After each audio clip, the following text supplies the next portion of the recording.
Alicerce.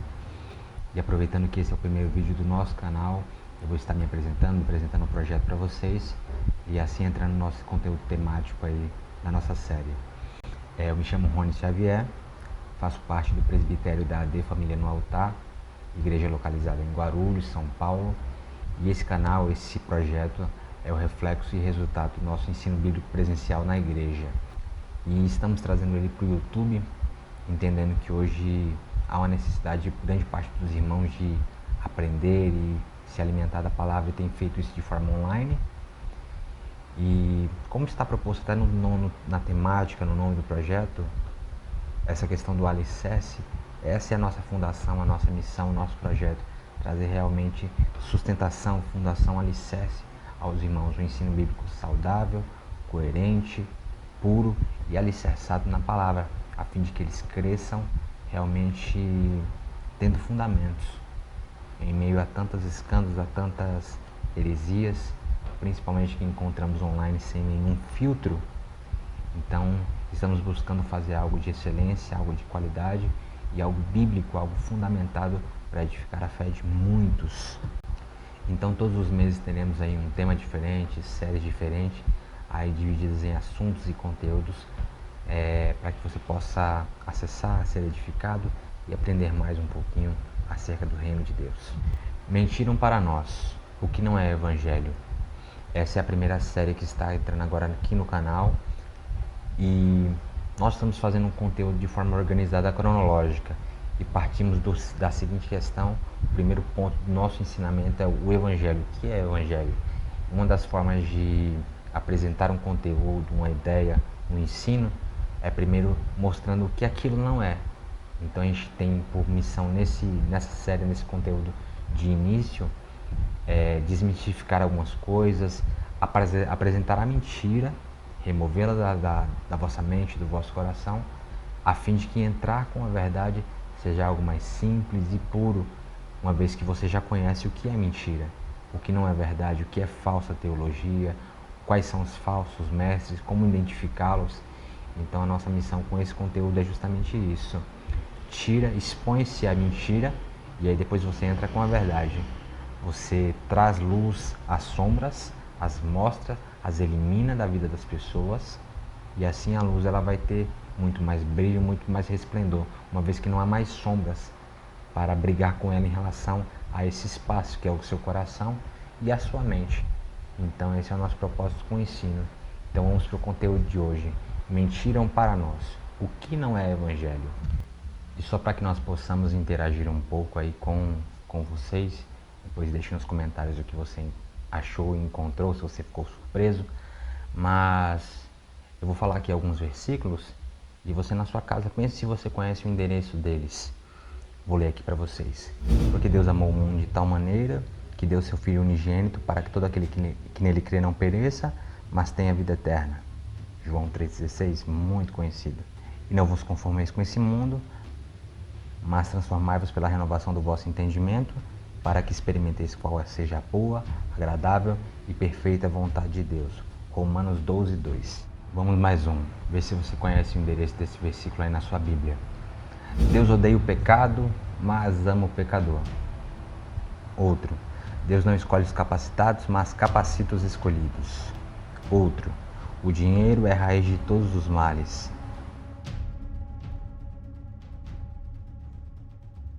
Faça a sua parte e eu te ajudarei. O diabo vem para roubar, matar e destruir. Não cai uma folha da árvore se Deus não permitir. O cair é do homem, mas o levantar é de Deus. A palavra de Deus se renova a cada manhã.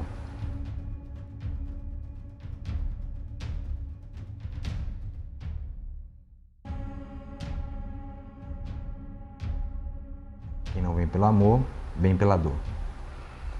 Conseguiram achar aí? Eu vou falar algo que pode perturbar alguns irmãos, mas tirando os dois primeiros. Deus amou o mundo e não vos conformeis com esse mundo. Todos os outros que eu falei não são versículos, queridos. Eles são só uma prova de que achamos que conhecemos, quando na verdade estamos longe de verdades bíblicas.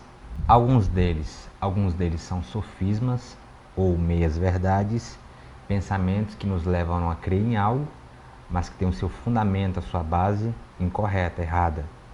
Ou simplesmente são baseados em ideias bíblicas gerais, mas o fato é que não são versículos e por isso não podem ser verdades absolutas para nós. Pensando você aí na sua casa, quantos desses você achou realmente que era versículo, que geram verdades para você ou na sua família? Isso é falado no meio de vocês com uma grande frequência como uma verdade bíblica absoluta. Alguém disse uma vez que uma mentira contada muitas vezes torna-se verdade. Observe que essas ideias não são totalmente descartadas por terem base numa ideia bíblica geral, mas o fato é que não são versículos. Mas isso não impediu de que elas entrassem em nosso meio, em nossos cultos, em nossas expressões e em nossas pregações. Agora, imagine heresias como a palavra de Deus foi enfraquecida pela Bíblia, ou a Bíblia não é totalmente a palavra de Deus, mas contém a palavra de Deus, que são heresias que têm circulado na internet atualmente na voz de jovens pastores, ou que se dizem pastores. Imagine isso sendo replicado por quase ou mais de 1 milhão de pessoas, com a força da velocidade da internet, a informação sendo levada a muita gente. Imagine isso aí sendo replicado daqui a alguns anos e como essas expressões que eu citei, que não eram tão maléficas quanto essas que eu acabei de citar. Imagine isso também entrando em nossos cultos, pregações e expressões. Qual vai ser a repercussão disso daqui a alguns anos? Isso causará extremos estragos na fé, nas famílias e, consequentemente, nas congregações. E, quando confrontados, por que nós não reagimos com profundidade bíblica para combater essas meias-verdades, essas heresias? A resposta, querido, é que, na verdade, nós não conhecemos o suficiente nem para combater essas questões. Ficamos, às vezes, sem palavras ou sem ações porque não temos o embasamento correto para ir contra as heresias. Não contra as pessoas, mas contra as heresias. E assim combater a mentira que está sendo pregada, principalmente na internet, e chegando aos nossos jovens, a filhos, a netos, e aí os pais e avós, por exemplo, não têm força porque o pastor da internet tem mais voz dentro de casa do que o seu próprio pastor, a sua própria autoridade familiar. Então isso tem ficado muito difícil e muito complicado. Então precisamos conhecer a verdade a fim de combater e trazer luz à mentira, às trevas. No Brasil, atualmente, existem cerca de 209 milhões de habitantes. E em 2010, 11 anos atrás, o IBGE afirmava que existia cerca de 42 milhões de evangélicos no Brasil. Com um número tão alto de cristãos numa nação, seria de se esperar que injustiças, criminalidades, educação e muitas outras coisas melhorassem, alguns males deixassem de existir ou pelo menos diminuíssem, mas ao contrário disso, eles só têm aumentado de fato. E naquela conta de 2010, não na conta atual, mas na conta de 2010, porque em 2021 o número de evangélicos devem ter passado muito mais do que os 50, eu imagino. Então, na conta de 2010, sendo generoso, 200 milhões de pessoas para 40 milhões de evangélicos, um dividido pelo outro, daria em média 5 pessoas que cada cristão teria que influenciar. Então, ou seja, 200 milhões dividido por 40 milhões dariam em média 5 pessoas que cada um teria que influenciar na sua vida normal, pessoal, social. Mas eu acho que seria óbvio que isso de fato não acontece, baseando-se aí em nossos números, nas estatísticas. Se você observar, por exemplo, nós não temos nem influenciado os mais próximos a nós. Não temos produzido frutos de arrependimento nem para mudar a vida das pessoas mais próximas a nós, quanto mais os de fora. Isso se dá porque nós nos excluímos de conhecer o que era a nossa obrigação conhecer. Afirmamos amar a um Deus que nós não conhecemos, e não conhecemos as suas verdades deixadas escritas para nós, nas Escrituras. Um estudo americano, eu não me recordo agora a fonte, ele afirmou que, tirando o momento congregacional, no templo, na igreja, na sua casa, em outros locais, apenas 18% dos cristãos leem a Bíblia. Os outros 82% estão vivendo a sua vida basicamente na sorte do dia, de caixinhas de provérbios ou, como na moda, do pregador favorito do YouTube. Então isso realmente é difícil, complicado e desesperador para a nossa fé. Observemos o cenário atual do gospel no nosso país. Nos últimos 2 anos, eu vou citar só os últimos 2 anos, dezenas de líderes religiosos sendo expostos naquilo que ocultavam, sendo presos, julgados e até assassinados pelos crimes e pecados que ocultavam. Coisas tenebrosas, irmãos, que nos impressionam e só me fazem lembrar da primeira carta de Paulo à igreja que estava em Corinto, no seu capítulo 5. Eu vou ler com vocês. Ouve-se por aí que entre vocês existe imoralidade. Imoralidade tal como não existe nem mesmo entre os gentios. Isso é, que alguém se atreva a possuir a mulher do próprio pai. E vocês andam cheios de orgulho, quando deveriam ter lamentado e tirado do meio de vocês quem faz uma coisa dessas. Eu, na verdade, ainda que fisicamente ausente, mas presente em espírito, já sentenciei, como se estivesse presente, o ator dessa tal infâmia, em nome de nosso Senhor Jesus, reunidos vocês e o meu espírito, com o poder de Jesus, nosso Senhor, que esse tal seja entregue a Satanás para a destruição da carne, a fim de que o espírito seja salvo no dia do Senhor. Irmãos, a nossa igreja é santa e o nosso presbitério é sério. Portanto, a excomunhão daqueles que querem inflamar a igreja e o corpo de Cristo com seus pecados é necessária. Após a conversão, o pecado para o crente deve ser um acidente e não uma decisão. Não me recordo agora qual foi dos teólogos que usou essa expressão, mas tem uma expressão que diz o seguinte, que o falso pastor é o castigo de Deus ao falso cristão. Se não conhecemos a Deus, se desses quase 50 milhões de evangélicos ou mais, eu diria que 20 ou talvez nem 10 verdadeiramente tenha nascido de novo. Isso sim explica a falta de repercussão social do cristianismo no Brasil.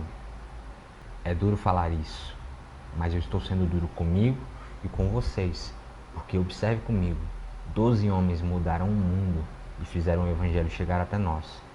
E nós tínhamos a função de influenciar 5 pessoas, e não estamos fazendo. E esse vazio, irmãos, de uma igreja gigante em seus números, mas sem nenhum alicerce bíblico, ou às vezes moral, gerou em nossa nação essas teologias mentirosas e esses falsos pastores, que ao invés de dar a vida pelas ovelhas, como está escrito em João 10, têm tirado a vida das suas ovelhas e as destruído. E qual seria, irmãos, a explicação para essa igreja gigante em seus números, mas sem alicerce algum? Qual seria a explicação para isso? E a minha resposta seria a falta de conhecimento bíblico e teológico mínimo. Não conhecemos quem nós afirmamos amar e quem nós afirmamos crer. Aí nós abrimos brecha para a hipergraça, para a teologia coach, para a teologia emotiva, para essas seitas, para esses falsos pastores. Pastores, irmãos, sem atributos pastorais. Leia a carta de Timóteo e a carta a Tito, cartas pastorais. Pastores hoje se levantando sem atributos pastorais. E há também, irmãos, por parte do povo, o desejo, o empenho, a disposição em seguir esses líderes ou falsos líderes. E eu quero utilizar um texto para a ilustração de um assunto ou de uma explicação. Eu não vou fazer o estudo aprofundado do texto, eu quero utilizar ele como figura de linguagem, como um pano de fundo para a ilustração que eu quero aplicar, ok? Êxodo 32, versículo 1 diz assim: O povo viu que Moisés demorava a descer do monte. Então reuni-se em volta de Arão e lhe disse: Levante-se, faça para nós deuses que vão adiante de nós. Levante-se e faça para nós deuses que vão adiante de nós. Observe, irmãos, a figura de linguagem. Na ausência do homem de Deus, o povo lhe pede para alguém que lhes faça um Deus que os leve, alguém que os leve para o lugar desejado, o lugar de descanso, o lugar da prosperidade. Então, na ausência do homem de Deus, o povo pede que lhes façam alguém, que se levante alguém, para que os leve para o lugar desejado, o lugar de descanso, o lugar da prosperidade. Gente, isso se encaixa perfeitamente nisso que a gente quer explicar para vocês aqui nesse conteúdo de hoje, que não é uma aula. Hoje é uma introdução ao conteúdo. Nos próximos vídeos nós vamos aprofundar mais aí no assunto, mas hoje a gente está introduzindo o conteúdo e essa temática. E essa ilustração se encaixa perfeitamente. Observe, o clamor se dá pela parte do povo da necessidade de ter alguém que os conduza, que os leve até o lugar que eles esperam estar. Esse lugar seja de desejo, de descanso, de status, de conforto. A necessidade ela se dá por conta disso. O clamor do povo é que se levante alguém e os leve para onde eles acham que devem estar. Mas o conhecimento bíblico nos leva até onde? O conhecimento bíblico nos leva até Deus. E Ele vai nos conduzir através do seu conhecimento, da palavra, do Espírito Santo, do seu senhorinho em Cristo Jesus, aonde devemos estar. E aí é onde mora toda a diferença. Onde queremos estar e onde devemos estar. Então, o conhecimento bíblico nos levará até Deus. E Deus nos conduzirá até onde nós devemos estar, ou seja, o centro da sua vontade. Uma fé, irmãos, sem alicerce e profundidade, gerou uma geração de cristãos infantilizados que não tem filtro algum. Eles passaram a crer que a igreja é o galpão, a liturgia foi alterada para agradar a todos, a mensagem foi alterada, o pecado é erro, Jesus não é mais o centro da mensagem, mas é a nossa vida e o nosso bem-estar. E o excesso de contextualização com o mundo gerou o palco e não altares. E os pastores que vieram foram os pastores estilosos, que não carregam mais atributos mínimos pastorais para exercer o chamado ministério. E esse povo que passou a congregar no galpão, a dizer que era da fé, mas infelizmente não foram conduzidos nem o arrependimento e nem a uma transformação em sua maioria. E nas novas teologias, Deus é obrigado a perdoar a tudo e a todos, sem arrependimento e mudança daqueles que querem servi-lo, e a congregação passou de ser a congregação dos santos para um local repleto de pessoas que estão obstinadas no pecado e na sua vida caída. A W. Tozer disse o seguinte: coisa terrível é a ideia de que os cristãos podem servir a Deus do jeito deles. Coisa terrível é a ideia de que os cristãos podem servir a Deus do jeito deles. Spurgeon dizia: a Bíblia contém o que os homens odeiam, a verdade. Como eu falei, irmãos, hoje é só uma apresentação. A gente não vai aprofundar o conteúdo de forma sistemática. Nós faremos isso nas próximas aulas em diante. Mas dentro dessa temática proposta, eu achei necessário isso aqui, essa introdução, essa exposição de assuntos, esse choque de realidade, para que alguns irmãos dimensionem e tenham noção do que está realmente acontecendo aí fora, irmãos. Nem toda igreja é séria, nem todo pastor é pastor, nem toda congregação é uma congregação. Então, esse choque de realidade é necessário para que você abra seus olhos. E é um evangelho quase sensual. Eles trazem o povo para dentro, sem necessariamente conduzi-los ao arrependimento e à mudança. E por estarem sorrindo e com a fala mansa, eles disfarçam o engano. Isso é algo perigosíssimo. Olha o que diz em Provérbios 27, 5 ao 6. Melhor é a repreensão franca do que o amor encoberto. Leais são as feridas feitas pelo amigo, mas os beijos dos inimigos são enganosos. Não faz sentido, irmãos, aceitar um tipo de pessoa na sua congregação, na sua igreja, que Cristo recusará na eternidade. Então a transformação, a nova natureza é fundamental, ela é a base disso tudo. Sem isso, são só pessoas vindo a um clube se encontrar. Isso se dá pela falta de alimento verdadeiro, que os pastores estão dando ao seu rebanho. Então é necessário uma mudança nesse aspecto, nesse sentido. Precisamos de alimento de verdade. E a despeito do que muitos falam, principalmente na questão da hipergraça, da teologia da cultura, eles dizem que tudo é amor, mas com exceção da doutrina. Quando se fala de doutrina, não se fala de amor, mas esquecem que o amor de Deus, em um de seus aspectos, ele é doutrinal. Hebreus 12, 5 ao 8, diz o seguinte: E vocês se esqueceram da exortação que lhe é dirigida como a filhos? Filho meu, não despreza a correção que vem do Senhor, nem desanime quando você é repreendido por Ele, porque o Senhor corrige a quem ama e castiga todo filho a quem aceita. É para a disciplina que vocês perseveram. Deus os trata como filhos. E qual é o filho a quem o pai não corrige? Mas, se estão sem essa correção, da qual todos se tornaram participantes, então vocês são bastardos e não filhos. Então, para explicar tudo isso, nós estamos iniciando hoje esse projeto de ensino bíblico alicerce. E como eu falei no início, o nome tem tudo a ver com o projeto em si. A nossa intenção, a nossa missão é formar nos irmãos fundação, alicerce, junto com o presbitério da nossa igreja, a fim de ter um corpo de Cristo, saudável, edificado, e ver os irmãos crescendo na graça e no conhecimento, para que com o alicerce eles venham ser como a casa que foi construída sobre a rocha e não venham cair por coisa alguma. Trabalharemos mensalmente com temas organizados em séries de ensino, cada mês um tema, cada tema uma série, a fim de abrir e fechar raciocínios. Queremos não ser tão longos nos assuntos, ser um pouco mais práticos, fazer os irmãos se entenderem. Eu acho que essa é uma das grandes características e um dos grandes talentos de quem ensina a palavra. Ser entendido por leigos e doutos, se fazer entender em qualquer contexto e situação. E a gente quer abrir realmente, fechar raciocínios, deixar as coisas claras para que você possa levar isso para a sua vida real, para o chão da vida.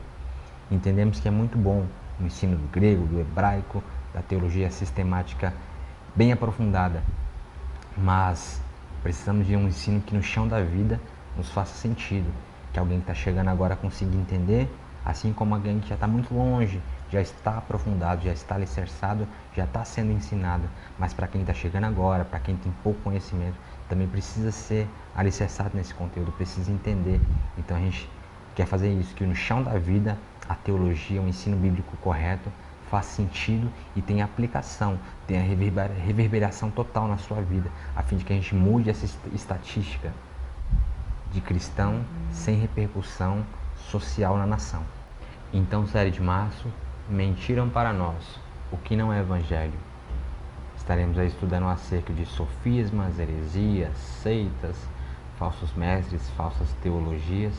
Não perca por nada, vai ser um conteúdo muito bom de edificação para a nossa vida. E após encerrar o que não é evangelho, nós traremos aí o ensino do que é evangelho. Então, se você gostou desse vídeo, curta, compartilhe com seus amigos, se inscreva no canal e ative o sininho aí das notificações. Deixe nos comentários aí o que você achou acerca do assunto e nos vemos no próximo vídeo, ok? Um abraço a todos, fiquem na paz.